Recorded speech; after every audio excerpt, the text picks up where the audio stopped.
A powerful India acting in its own self-interest advances our shared goal of maintaining a balance of power across the region.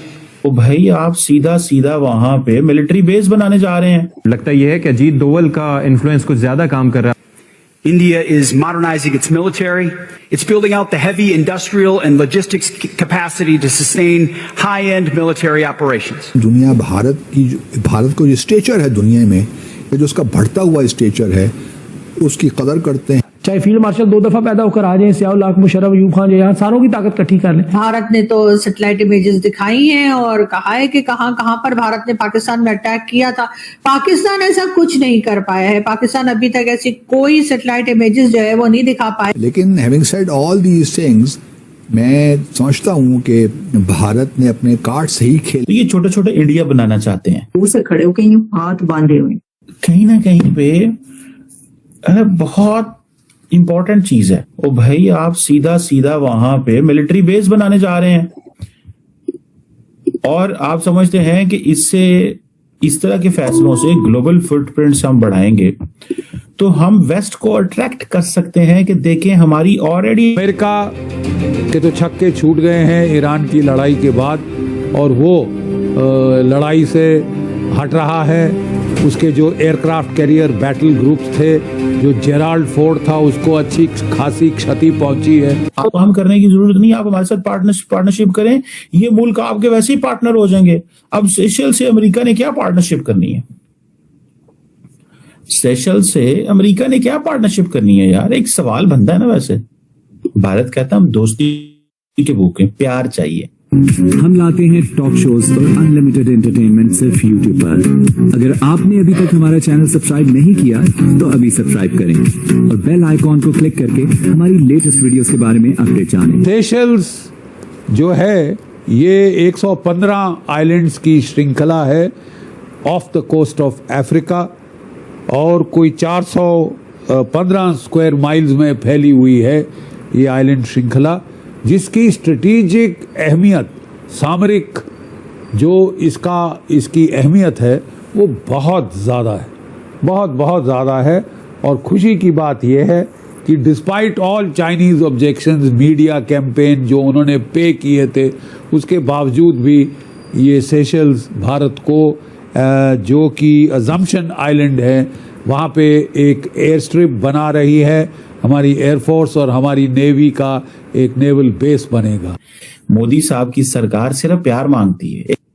तो ये छोटे छोटे India बनाना चाहते हैं, छोटे छोटे इंडिया बनाना चाहते हैं। ये समझते हैं निके निके इंडिया बना दो, ठीक है, इर्द गिर्द। यहाँ पे क्योंकि इंडियन पॉपुलेशन ज्यादा है, हिंदू पॉपुलेशन है ना, ऑल दैट, वो सारा एक चलता है, ठीक है जी। और उन्होंने कहा जी हम आपके सक्के पार्टनर हैं, हमसे कोई सक्का पार्टनर अगर है तो बताइएगा आप हमें। ये मोदी साहब वहां कह के आए हैं। हमारा ताल्लुक जो है ना वो भी थोड़ा सा बहुत हाई लेवल पे, भैया हमें इस चीज में ना लेना कि अभी वो इन चीजों में, तो वो कह रहे हैं ये 50 साल ताल्लुक नहीं है, ये तो कम से कम देखें। और वो बात ये है कि आप सेशल्स को छोटा मोटा मत समझिए। सेशल्स जो है वो जो पानियों के अंदर जो है ना कंट्रोल, उसके लिए बड़ा है। उसकी जो सिग्निफिकेंस है, जो जियो स्ट्रेटेजिक इंपॉर्टेंस है, वो उसकी जगह की वजह से जहां पर वो है, वो बड़ी उसकी सिग्निफिकेंस है सेशल्स की। दूसरी एक और बात, वो कहते हैं कि हर दूसरा बंदा जो है ना सेशल्स का, वो पढ़ के गया है इंडिया से। तो भारत के कॉलेजेस, यूनिवर्सिटी, स्कूलों से पढ़े हुए वहां पे लोग। हमने सारी दुनिया से कर्जा पकड़ के रखा है, आपने क्योंकि कर्जा ले नहीं रखा इस तरह से जैसे हमने लिया है, तो इसलिए आपको लगता है कि हमें बड़ी आसानी से आइसोलेट कर देंगे। अरे भाई, हम तो खुद चाहते हैं दुनिया हमारा पीछा छोड़े। कभी वो यूं लगी रहती है, साथ साथ हम बात करने की भी कोशिशें करते रहते हैं, मगर ये जरूर है कि एक बार फिर जो है वो ऑपरेशन सिंधु 2.0 की भी बात की जा रही है और इससे पहले भी जो है वो टॉक शोज में या टीवी डिबेट्स में भी इस बारे में बात होती ही रहती है। और कई बार हमारे जो इंडियन दोस्त हैं या इंडियन पैनलिस्ट हैं या जो इंडिया से जो टॉक शोज में आया करते हैं, उनका ये कहना होता है कि जी भारत ने तो सैटेलाइट इमेजेस दिखाई हैं और कहा है कि कहां कहां पर भारत ने पाकिस्तान में अटैक किया था।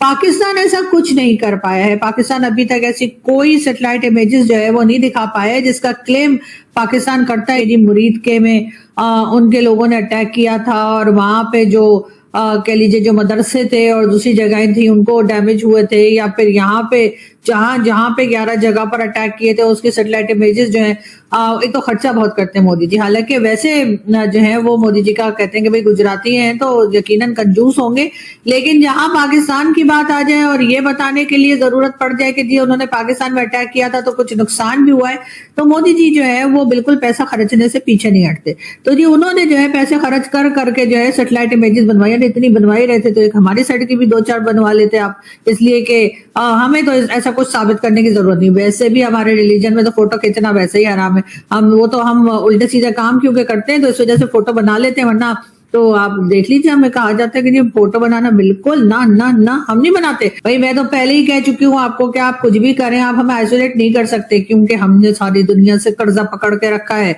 आपने क्योंकि कर्जा ले नहीं रखा इस तरह से जैसे हमने लिया है, तो इसलिए आपको लगता है कि हमें बड़ी आसानी से आइसोलेट कर देंगे। अरे भाई हम तो खुद चाहते हैं दुनिया हमारा पीछा छोड़े। कभी वो यूएई वाले आ जाते हैं कि लाओ जी हमारे जो है 3.5 बिलियन वापस करो, तो कभी सऊदी अरब कहता है कि अपने लोग भेजिए इसलिए कि आपने हमसे डिफेंस पैक्ट करके रखा है। कभी डोनाल्ड ट्रम्प कहते हैं कि जी अगर आईएमएफ से पैसा चाहिए तो फिर ये काम कर दो, ईरान के साथ वो बात कर लो। तो जाकर मतलब हमारे प्राइम मिनिस्टर को और हमारे भाई लोग के अब्बू लोग को मतलब ऐसे बना रखा है जैसे ये बेचारे कोई कह लीजिए कि मैसेज पहुंचाने के लोग के लिए हैं, या फिर ऐसे जैसे कोई पोस्टल सर्विस चलाते हैं। हर कुछ दिन के बाद कभी हमारे होम मिनिस्टर तो कभी हमारे प्राइम मिनिस्टर तो कभी हमारे भाई लोग के अब्बू लोग, जब देखो ईरान जाने का इतना खर्चा होता है, ईरान जाने का भी ऐसे कोई फ्री में तो चला नहीं जाता है। ये लोग तो वैसे भी प्राइवेट जेट्स में जाते हैं, कौन सा आम फ्लाइट से जाते हैं, लेकिन डोनाल्ड ट्रम्प ने भेजना होता है। वो हम तो खुद चाह रहे हैं हमें आइसोलेट करते हैं, भाई पीछा छोड़े हमारा। और जिसने हमसे नहीं हमसे क्या जिससे हमने कर्जा ले रखा है वो भी हमें भूल जाए, उसकी भी याददाश्त चली जाए, मेमोरी लॉस हो जाए, बिल्कुल गजनी वाला हाल हो जाए कि यहाँ पे लिख लिख के रखे पाकिस्तान 2 बिलियन, पाकिस्तान 7 बिलियन, इस तरह से लिख के रखे, तब भी याद ना आए उनको कि उन्होंने हमें कितना पैसा दे रखा है और कब कब वापस देने का हमने वादा कर रखा है। इसलिए हम भी याद नहीं रखते। वादा क्या भाई, वो वादा ही क्या जो वफा हो गया, वो कर्ज ही क्या जो अदा हो गया। हमारे यहाँ तो ये बात की जाती है, लेकिन मोदी जी की बस क्या कहे। मोदी जी जो है 10 साल से अपने इन्हीं काम धंधों में लगे हुए कि किसी तरीके से पाकिस्तान को आइसोलेट कर दें, लेकिन कर नहीं पाएंगे, वो अलग बात है। हमारी भी मतलब हम लोग भी तो कोई कच्ची गोलियां नहीं खेले हुए ना मोदी जी। ऐसे ही तो नहीं कि आप हमें अगर कर पाते तो कब का कर दिया होता, लेकिन आपको इससे फायदा कोई नहीं होगा, नुकसान ही नुकसान है। हमें हर जगह जाने दें, हर जगह से कर्जा मांगने दें, सबको हमें पैसा देने दें, और उसके बाद जाहिर है कि फिर आप देख ही रहे हैं हमारे मुल्क में क्या हालत है। तो आपको इस तरह के जिसे कहते हैं ना कि इस तरह के चक्रों में पड़ने की जरूरत ही नहीं है। लेकिन क्या करें, मोदी जी को भी पता नहीं कौन कान में भरता रहता है। मुझे तो डाउट है अपने 2-3 दोस्तों पे भारत के, जो अपनी वीडियो भी बनाते रहते हैं, तो मुझे लगता है ये मोदी जी के कान में ज्यादा के कहते हैं पाकिस्तान के पीछे पड़ जाओ। लेकिन खैर पाकिस्तान के पीछे तो खैर इस वक्त अमेरिका पड़ा हुआ है, और इसाक डार साहब जो है, जो हमारे डिप्यूटी प्राइम मिनिस्टर भी है। वैसे तो खैर पाकिस्तान जैसी कंट्री में एक प्राइम मिनिस्टर ही बहुत होता है, क्योंकि बेचारे का भी काम तो कोई होता नहीं है, उसने वही करना होता है जो फौज उसे कहती है या मिलिट्री एस्टेब्लिशमेंट जो कहती है वही आगे फॉलो करते रहते हैं। इससे ज्यादा तो रोल होता नहीं है, लेकिन हमने उसके ऊपर फिर भी हमने एक डिप्यूटी प्राइम मिनिस्टर और बना रखे हैं। साथ ही साथ इसाक डार साहब हमारे फॉरेन मिनिस्टर भी हैं, तो जाहिर है कि 2-3 पोस्ट हमने एक एक को दे रखी है, क्योंकि एक से इनका गुजारा नहीं होता। बहरहाल वो अमेरिका वाशिंगटन पहुंचे और वहां पे जाके मार्को रूबियो से मिले और कहा तो यही जा रहा है कि हम वहां पर ये बताने के लिए गए, हम अपने लोगों को कह रहे हैं हम इजराइल को तस्लीम नहीं करेंगे, लेकिन हम इजराइल को रिकॉग्नाइज कर लेंगे, तो डोंट वरी बी हैप्पी। बस ये है कि माल लाओ माल। अब कई लोगों का कहना ये भी है कि अगर इसाक डार साहब जो हैं वो अमेरिका गए और वहां जाके मार्को रूबियो से मिले तो ऑफकोर्स वो मार्को रूबियो को ये कहने तो नहीं गए होंगे ना कि हम तुम्हारी कोई बात नहीं सुनेंगे और चलो निकलो फूटो यहाँ से। डेफिनेटली इसाक डार साहब वहां पर कुछ यही तसल्ली देने गए होंगे कि जी हम थोड़ा माहौल बना रहे हैं और जैसे जैसे हमारे लोग हमें लगेगा थोड़े रेडी होते जा रहे हैं तो उसके साथ ही जी हमने इजराइल को मान लेना। हमारे ऐसी कौन सी बात है जी, इजराइल हमने क्या कर लेना है जी, हम तो पहले ही इस चक्करों में है कि जी इजराइल के साथ भी हमारे टर्म्स हो जाएं तो हो सकता है हमारे कुछ लोगों को वहां जॉब भी मिल जाए और ये भी हो सकता है कि हमारे यहाँ जो है कुछ पैसा वहां से भी आ जाए। तो आपको ये वीडियो कैसा लगा कमेंट बॉक्स में जरूर लिखिए, इस वीडियो को लाइक कीजिए, शेयर कीजिए, सब्सक्राइब करना ना भूलिए आपके चैनल EFC.Z को। तो मिलते हैं अगली वीडियो में। जय हिंद।